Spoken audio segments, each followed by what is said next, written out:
Good morning বন্ধুরা, দীপ day math mind চ্যানেলে তোমাদের সকলকে স্বাগত জানাই। আজকে আমরা শিখব পৌনঃপৌনিক দশমিক ভগ্নাংশকে কিভাবে সামান্য ভগ্নাংশে পরিণত করা যায় সেই বিষয়ে। এসো শিখে নেওয়া যাক। ধরে নেওয়া যাক যে 2.35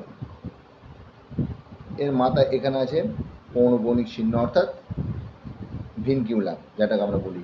তো এইটাকে আমরা কিভাবে সামান্য ভগ্নাংশে পরিণত সেটা আমরা শিখে নিই। আমাদের কাজ হচ্ছে প্রথমে লিখতে হবে 235, তা থেকে আমরা 2কে বিয়োগ করব, যার মাথায় পৌনঃপৌনিক চিহ্ন নেই তাকে আমরা বিয়োগ করব, আর যাদের দুজনের মাথায় পৌনঃপৌনিক চিহ্ন আছে 3 আর 5-এর মাথায়, তার জন্য দুটো 9 আমরা ব্যবহার করব। দশমিকের আগে যদি সংখ্যা থাকে তার জন্য শূন্য ব্যবহৃত হয় না। দশমিকের পরে যদি কোনো সংখ্যা থাকে যার মাথায় পৌনঃপৌনিক চিহ্ন নেই, তার জন্য কিন্তু আমরা একটা শূন্য ব্যবহার করবো। এখানে সেরকম কোনো সংখ্যা নেই, তাই এখানে শূন্য ব্যবহার করা হলো না। তাহলে আমাদের সংখ্যা হলো 231-99। এইটা হচ্ছে আমাদের দশমিক ভগ্নাংশ থেকে আমরা এলাম সামান্য ভগ্নাংশে রূপান্তর করলাম। আশা করি তোমাদের ভিডিওটি ভালো লেগেছে।